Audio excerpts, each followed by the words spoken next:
តើអ្នកចង់ក្លាយជាមហាសេដ្ឋីនៅពេលដែលអ្នកមានអាយុ65ឆ្នាំឬក៏ចង់មានសេរីភាពហិរញ្ញវត្ថុពិតប្រាកដ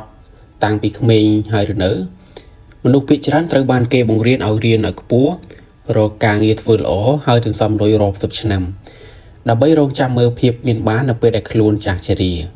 ប៉ុន្តែនៅក្នុងសៀវភៅ The Millionaire Fastlane នៅបង្ហាញអ្នកមាននៅផ្លូវមួយទៀតដែលឲ្យមានបានយ៉ាងលឿននិងមានសេរីភាពពេញលេញក្នុងជីវិតសួស្តីអ្នកទាំងអស់គ្នាសូមស្វាគមន៍មកកាន់ Channel យើងថ្ងៃនេះយើងនឹងដកស្រង់នៅមាតិកាសំខាន់ចំនួន6ចំណុចចេញពីសៀវភៅដ៏ល្បីល្បាញនេះដើម្បីមកផ្លាស់ប្ដូរគំនិតហិរញ្ញវត្ថុរបស់អ្នកទាំងអស់គ្នា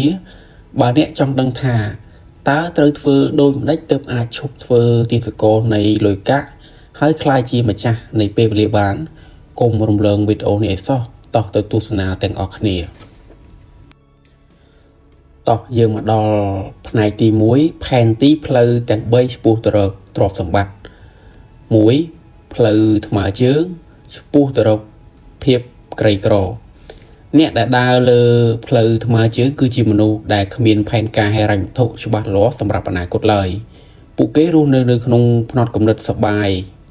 ឥឡូវនេះរងចាំមើលតាមក្រោយផ្នត់គំនិតហិរញ្ញវត្ថុពួកគេជឿលើព្រឹត្តិការណ៍ចៃដន្យឬសំណាងដូចជាត្រូវឆ្នោតឬមានអ្នកជួយជាជាងការបង្កើតឡើងពួកគេមិនខ្វល់ពីការសន្សំឬវិនិយោគទេរបៀបរស់នៅចំណាយលុយទាំងអស់ដែលរកបានឬចំណាយលើចំណូល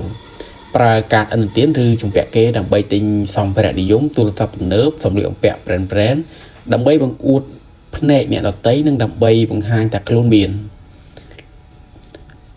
ទោះបីជាពួកគេរកលុយបានច្រើនយ៉ាងណាក៏ដោយដូចជាតារាល្បីឬកីឡាករក៏ពួកគេនៅតែស្ថិតក្នុងស្ថានភាពដាច់ដាបប្រសិនបើឈប់រកចំណូលពួកគេស្ថិតនៅក្នុងចម្ងាយតែមួយជំហានប៉ុណ្ណោះពីភាពក្រីក្រប្រសិនបើបាត់បង់ការងារឬមានអាសន្នអ្វីមួយនិយមន័យនៃទ្រព្យសម្បត្តិសម្រាប់ពួកគេគឺសម្ភារៈ lifestyle ដែលពួកគេមាននៅចំពោះមុខទី2ផ្លូវយឺតផ្លូវឆ្ពោះទៅរកភាពមានបាននៅវ័យចំណាស់ផ្លូវយឺតគឺជាផ្លូវដែលមនុស្សភាគច្រើនក្នុងសង្គមដើរតាមនិងត្រូវបានគេបង្រៀនតគ្នាជាផ្លូវនៃការលះបង់ថ្ងៃនេះដើម្បីសង្ឃឹមថានឹងមាននៅថ្ងៃស្អែកពួកគេជឿលើការរៀនឲ្យបានខ្ពស់យកសញ្ញាបត្រល្អស្វែងរកការងារស្ថិតថេរខំធ្វើការថែមម៉ោងសន្សំលុយ 10% ទៅ 20% នៃប្រាក់ខែហើយយកទៅដាក់ក្នុងធនាគារឬទិញភាគហ៊ុនដែលមានហានិភ័យទាបរបៀបរស់នៅពួកគេរស់នៅដោយសន្សំសំចៃបំផុតកាត់បន្ថយចំណាយមិនចាំបាច់មិនហ៊ានដើរលេងមិនហ៊ានទិញរបស់ដែលខ្លួនចូលចិត្តព្រោះចង់សន្សំលុយទុកពេលចូលនិវត្តន៍បញ្ហានៃផ្លូវនេះអ្នកនិពន្ធហៅវាថាការដូរពេលវេលាជាមួយនឹងលុយអ្នកមានកំណត់ត្រឹម24ម៉ោងក្នុងមួយថ្ងៃហើយលុយដែលអ្នកសន្សំបានត្រូវពឹងផ្អែកលើអត្រាការប្រាក់និងពេលវេលារាប់សិបឆ្នាំ40ទៅ50ឆ្នាំលទ្ធផលអ្នកអាចនឹងក្លាយជាសេដ្ឋីមែនប៉ុន្តែនៅពេលដែលអ្នកមានអាយុ60ឬ70ទៅហើយដែលជាពេលដែលអ្នកចាស់ពេកនិងរីករាយជាមួយជីវិតវាជាការភ្នាល់ជីវិតមួយពេលវេលានិងទីផ្សារសេដ្ឋកិច្ចដែលយើងមិនអាចគ្រប់គ្រងបានផ្លូវទី3ផ្លូវលឿនលឿនផ្លូវឆ្ពោះទៅរកសេរីភាពហិរញ្ញវត្ថុពិតប្រាកដនេះគឺជាផ្លូវអ្នកមានពិតប្រាកដដែលចង់មានសេរីភាពហិរញ្ញវត្ថុក្នុងពេលដែលខ្លួននៅក្មេងនិងមានកម្លាំងផ្លូវនេះមិនមែនជាផ្លូវមានបានដោយស្រួលនោះទេប៉ុន្តែវាជាផ្លូវដែលបានយ៉ាងលឿនតាមរយៈការបង្កើតប្រព័ន្ធផ្នត់គំនិតហិរញ្ញវត្ថុពួកគេមិនដូរពេលវេលាជាមួយលុយទេប៉ុន្តែពួកគេបង្កើតប្រព័ន្ធអាជីវកម្មពួកគេផ្ដោតលើការគ្រប់គ្រងនិងការបង្កើតឥទ្ធិពលរបៀបរស់នៅពួកគេសុខចិត្តខំធ្វើការយ៉ាងខ្លាំងក្នុងរយៈពេលខ្លី5ទៅ10ឆ្នាំដើម្បីបង្កើតអាជីវកម្មដែលដោះស្រាយបញ្ហាឲ្យមនុស្សរាប់លាននាក់នៅពេលដែលប្រព័ន្ធនោះដើរវានឹងប្រត់លុយឲ្យពួកគេទោះបីពួកគេកំពុងដេកលក់ក៏ដោយចំណុចខ្លាំងក្នុងផ្លូវ Finland ចំណូលរបស់អ្នកមិនកំណត់ត្រឹមតែ8ម៉ោងនៃការធ្វើការនោះទេបើអ្នកលក់ផលិតផលបាន1លានដុំអ្នកនឹងចំណាយចំណេញបាន1លានដុល្លារភ្លាម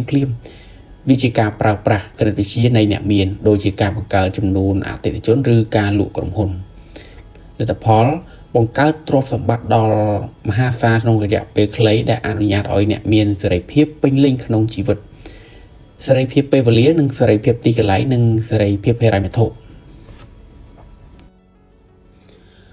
យើងចូលមកដល់ចំណុចទី2ច្បាប់ទាំង5នៃអាជីវកម្ម Valen ដើម្បីឲ្យអាជីវកម្មរបស់អ្នកមានបង្កើតទ្រព្យសម្បត្តិបានរាប់លានដុល្លារក្នុងរយៈពេលខ្លីវាត្រូវតែគោរពតាមច្បាប់ទាំង5នេះ1ច្បាប់នៃ control នៃការគ្រប់គ្រងនៅក្នុងពិភពអាជីវកម្មអ្នកត្រូវតែជាអ្នកបញ្ជាមិនមែនអ្នកជិះតាមនោះទេការបកស្រាយប្រសិនបើអាជីវកម្មរបស់អ្នកពឹងផ្អែកទាំងស្រុងលើវេទិកាឬក្រុមហ៊ុនអ្នកដទៃនោះអ្នកកំពុងស្ថិតក្នុងគ្រោះថ្នាក់ឧទាហរណ៍ប្រសិនបើអ្នកលក់ផលិតផលឲ្យក្រុមហ៊ុនគេឬរកលុយតាម YouTube មួយមុខបើក្រុមហ៊ុននោះផ្លាស់ប្ដូរច្បាប់ឬបិទចោលអ្នកនឹងរលាយតាមនោះដែរគោលដៅអ្នកត្រូវតែគ្រប់គ្រងរាល់ផ្នែកអាជីវកម្មរបស់អ្នកចាប់ពីការផលិតការកំណត់តម្លៃរហូតដល់ការចែកចាយកុំសាងសង់ផ្ទះទៅលើដីជួលរបស់គេ2ច្បាប់នៃ entry ច្បាប់នេះចែងថាបើរបាំងនៃច្រកចូលអាជីវកម្មកាន់តែទាបនោះការប្រកួតប្រជែងកាន់តែខ្ពស់ហើយឱកាសទទួលបានប្រាក់ចំណេញកាន់តែតិចការបកស្រាយបើអាជីវកម្មមួយដែលនរណាក៏អាចធ្វើបានរយៈពេល10នាទី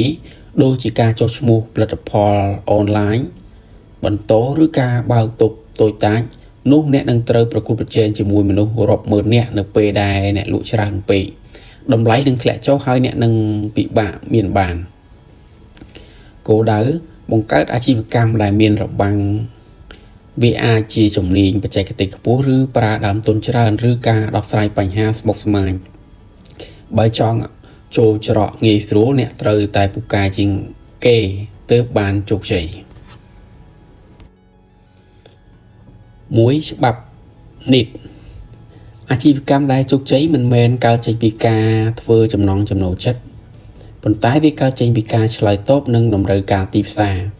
មនុស្សមិនខ្វល់ថាអ្នកចូលចិត្តអ្វីនោះទេគេខ្វល់ពីអ្វីដែលអាជីវកម្មរបស់អ្នកធ្វើសម្រាប់ពួកគេប្រសិនបើអ្នកបង្កើតអ្វីដែលពិភពលោកត្រូវការឬដោះស្រាយ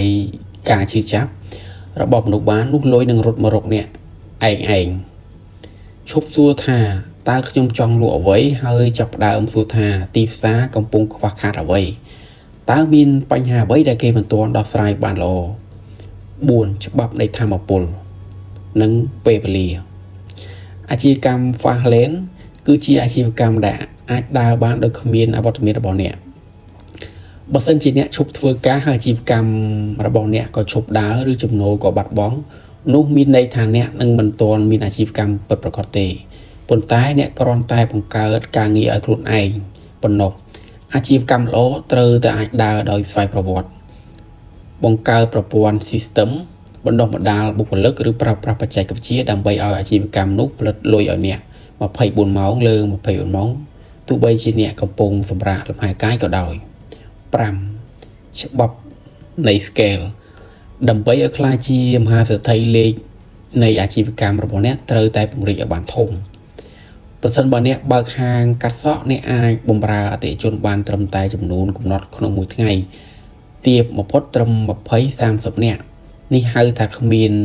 scale ប៉ុន្តែប្រសិនបើអ្នកបង្កើត app មួយឬសរសេរសៀវភៅមួយក្បាលដែលអាចលក់វាឲ្យមនុស្សរាប់លានអ្នកជុំវិញពិភពលោកក្នុងពេលមួយជ្រើសអាជីវកម្មដែលអាចបង្កើតចំនួនអតិថិជនបានយ៉ាងលឿនដូចជាអាជីវកម្មអនឡាញផលិតផលចែកវិទ្យាឬការលក់សិទ្ធិអាជីវកម្មបើអ្នកបម្រើមនុស្សបានកាន់តែច្រើនអ្នកនឹងកាន់តែមានបើអាជីវកម្មរបស់អ្នកខ្វះច្បាប់ណាមួយក្នុងចំណោមច្បាប់ខាងលើនេះអ្នកនឹងក្លាយជាផ្លូវយឺតដែលដូរពេលវេលាជាមួយនឹងលុយប៉ុន្តែបើអ្នកមានទាំង5ចំណុចនេះអ្នកកំពុងស្ថិតនៅលើផ្លូវ Valence ដែលនឹងនាំអ្នកទៅរកភាពជាមហាសេដ្ឋីក្នុងរយៈពេលដ៏ខ្លីបំផុតយើងចូលមកដល់ផ្នែកទី3ដំណើរការមិនមែនជាព្រឹត្តិការណ៍នៅក្នុងសង្គមបច្ចុប្បន្នមនុស្សភាគច្រើនចាញ់បោកនឹងអ្វីដែលពួកគេមើលឃើញចំពោះមុខដោយយល់ថាភាពមានបានគឺរឿងចៃដន្យឬជារឿងសំណាងប៉ុន្តែលោក ឌីម៉ាក្រូបានពន្យល់យ៉ាងច្បាស់ថាទ្រព្យសម្បត្តិមហាសាលមិនមែនកើតឡើងដោយសារព្រឹត្តិការណ៍តែមួយនោះទេប៉ុន្តែវាគឺជាលទ្ធផលដំណើរការដ៏យូរអង្វែងតើអ្វីជាព្រឹត្តិការណ៍គឺជាលទ្ធផលចុងក្រោយរបស់ដែលពិភពលោកបានឃើញនិងផ្ដល់ការកោតសរសើរឧទាហរណ៍ការឃើញគេលក់ក្នុងក្រុមហ៊ុនបានលុយ$90 លានការឃើញគេជិះឡានទំនើប Mark Ferrari ការឃើញអត្តពលិកម្នាក់ចុះកិច្ចសន្យារាប់លាន$ឬការឃើញអ្នកលក់អនឡាញម្នាក់ស្រាប់តែល្បីមានផ្ទះវិឡាស្កឹមស្កៃអន្ទាក់នៃព្រឹត្តិការណ៍មនុស្សដែលដើរលើផ្លូវ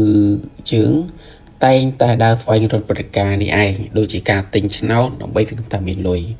ភ្លាមឬការរកស៊ីតាមគេតាមឯងដោយសង្ឃឹមថាជោគជ័យភ្លាម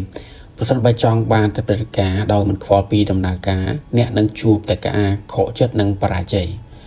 តើអ្វីជាដំណើរការគឺជាការងារដ៏លំបាកស្មុគស្មាញនិងគ្មានអ្នកមើលឃើញដែលកើតឡើងនៅពីក្រោយឆាកមុននឹងឈានទៅដល់ព្រឹត្តិការណ៍ជោគជ័យប្រសិនបើព្រឹត្តិការណ៍គឺជាខ្សែបន្ទាត់ជ័យជំនះដំណើរការគឺជាការហ្វឹកហាត់រាប់ពាន់ម៉ោងការតមហាការឈឺចាប់និងការតស៊ូរបស់អត្តពលិកអ្វីដែលស្ថិតនៅក្នុងដំណើរការគឺការអត់ងងុយរាល់យប់ដើម្បីសរសេរកូដបង្កើត app ការត្រូវគេបដិសេធរាប់រយដងពីអតិថិជនការខាតបង់លុយកាក់ក្នុងកំឡុងពេលសាកល្បងអាជីវកម្មការរៀនសូត្រពីកំហុសនិងការលះបង់ពេលវេលាសប្បាយរីករាយដើម្បីពង្រឹងប្រព័ន្ធអាជីវកម្មហេតុអ្វីបានជាត្រូវផ្ដោតលើដំណើរការអ្នកនិពន្ធបានប្រៀបធៀបថាទ្រព្យសម្បត្តិគឺជាដំណើរការមិនមែនជាគោលដៅនោះទេមួយការរៀបចំខ្លួនប្រសិនបើអ្នកទទួលបានលុយរាប់លាន$ដោយព្រឹត្តិការណ៍ចៃដន្យដូចជាការឈ្នះឆ្នោតដោយគ្មានដំណើរការនៃគូក្បាលអ្នកមានទេនោះអ្នកនឹងបាត់បង់លុយនោះទៅវិញក្នុងរយៈពេលដ៏ខ្លីព្រោះអ្នកគ្មានចំណេះដឹងនិងវិន័យក្នុងការគ្រប់គ្រងវាការគ្រប់គ្រងជោគវាសនានៅពេលដែលអ្នកជោគជ័យលើដំណើរការអ្នកគឺជាអ្នកដែលបញ្ជាជីវិតខ្លួនឯងអ្នកដឹងថាត្រូវធ្វើអ្វីបន្តទោះបីជាមានឧបសគ្គអ្នកមិនមែនរងចាំសំណាងនោះទេប៉ុន្តែអ្នកកំពុងសាងសង់សំណាងដោយខ្លួនឯងភាពរឹងមាំដំណើរការគឺជាអ្វីដែលបង្កើតឲ្យអ្នកមានជំនាញភាពឆ្លាតវៃបទពិសោធន៍ទោះបីជាថ្ងៃនេះអ្នកបាត់បង់ទ្រព្យសម្បត្តិទាំងអស់ក៏អ្នកអាចបង្កើតវាឡើងវិញបានយ៉ាងលឿនព្រោះអ្នកចេះរកមិនមែនជាការចៃដន្យ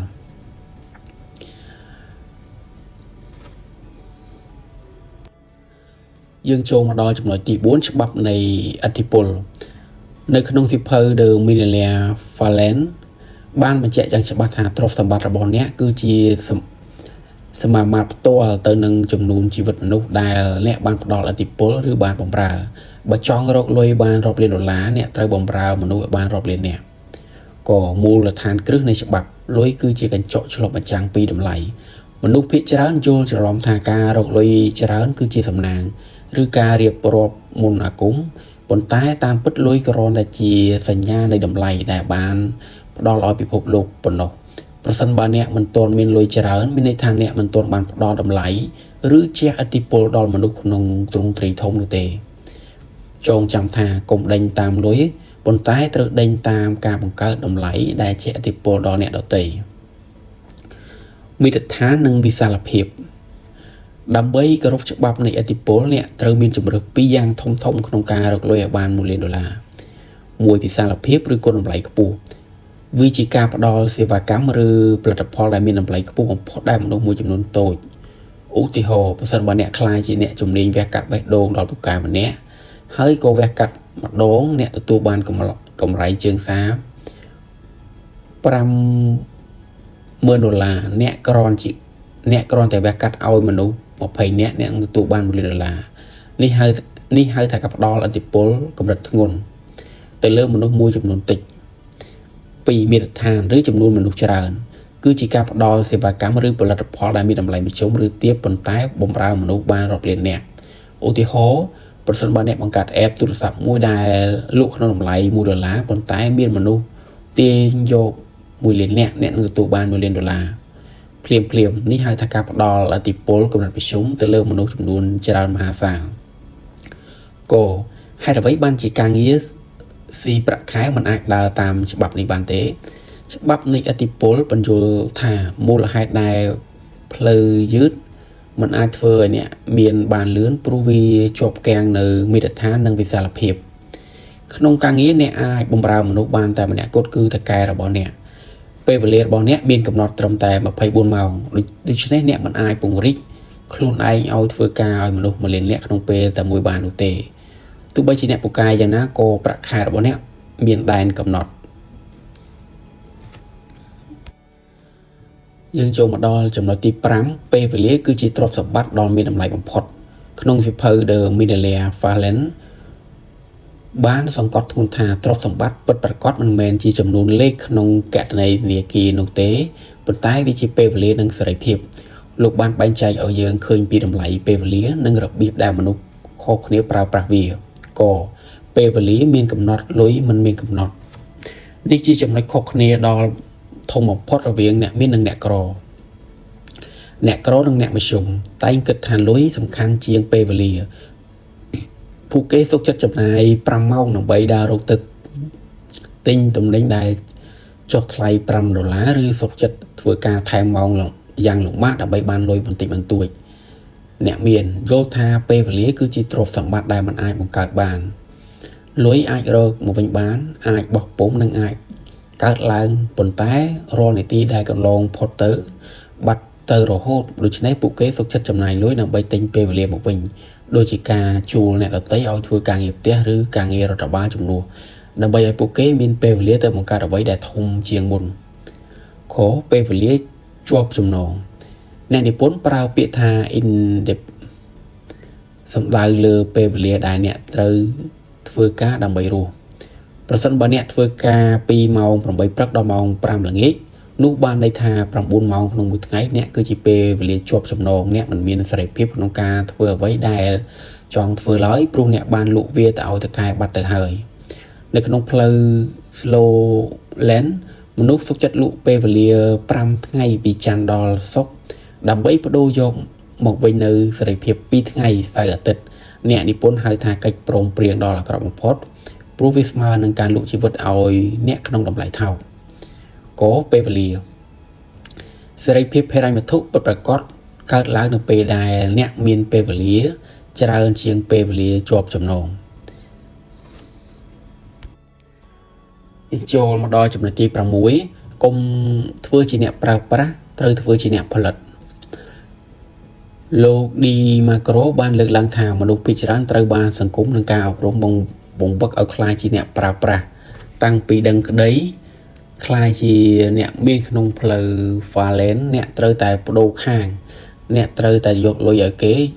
មកជាអ្នកដែលបង្កើតអ្វីមួយដើម្បីយកលុយ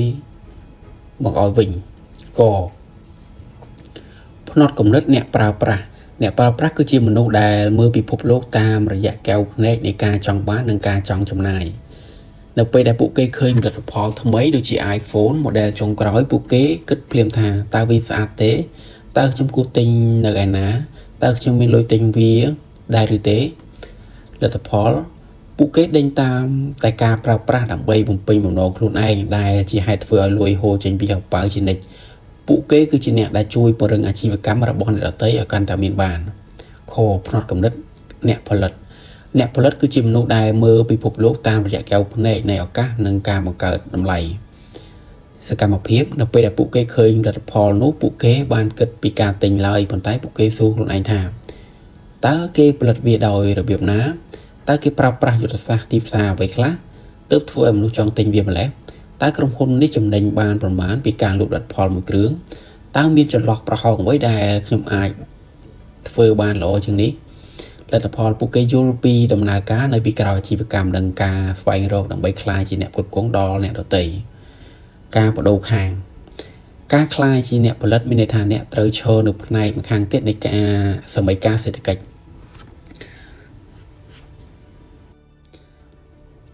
ការអនុវត្តសង្កេតបែបអ្នកផលិតដើម្បីคลายជាអ្នកផលិតពូកែអ្នកត្រូវចាប់ផ្ដើមសង្កេតរាល់សកម្មភាពជុំវិញខ្លួនមួយវិភាគការលក់នៅពេលដែលអ្នកទិញអីវ៉ាន់មួយចូលកុំមើលតែផលិតផលត្រូវមើលដំណើរការលក់តើគេបញ្ចុះបញ្ចូលអ្នកដោយរបៀបណាតើ website គេងាយស្រួលប្រើដែរឬទេនៅពេលដែលអ្នកលឺនរណាម្នាក់រអ៊ូសេវាកម្មមិនល្អកុំរអ៊ូតាមគេចូលគិតថានេះជាឱកាសអាជីវកម្មបើខ្ញុំអាចបង្កើតសេវាកម្មដែលល្អជាងនេះទោះមនុស្សនឹងមកប្រើប្រាស់ខ្ញុំត្រូវចាំថាទ្រព្យសម្បត្តិរត់មករកអ្នកតែអ្នកផ្ដល់តម្លៃអ្នកប្រើប្រាស់បំផ្លាញតម្លៃប៉ុន្តែអ្នកផលិតបង្កើតតម្លៃតុល្យភាពរវាងអ្នកផលិតនិងការប្រើប្រាស់អ្នកនិពន្ធមិនមែនមានន័យថាអ្នកមិនត្រូវទិញអ្វីសោះក្នុងជីវិតនោះទេប៉ុន្តែលោកចង់ឲ្យអ្នកផលិតឲ្យបានច្រើនជាងការប្រើប្រាស់អ្នកមានពិតប្រាកដគឺអ្នកដែលបានផលិតអ្វីមួយដែលមានតម្លៃមហាសាលសម្រាប់ពិភពលោកទើបពួកគេមានលុយសល់សម្រាប់ទិញអ្វីៗដែលពួកគេចង់បានមិនចាំបាច់បារម្ភសរុបមកវិញការคลายជាអ្នកមានក្នុងផ្លូវ Fallen មិនមែនជារឿងចៃដន្យឬសំណាងនោះទេប៉ុន្តែវាជាការជ្រើសរើសផ្លូវដោយត្រឹមត្រូវការបង្កើតប្រព័ន្ធអាជីវកម្មបម្រើឲ្យមនុស្សរាប់លាននាក់និងការឲ្យតម្លៃពេលវេលាលើអ្វីទាំងអស់តើបងប្អូនទាំងអស់គ្នាកំពុងដើរលើផ្លូវមួយណាដែរ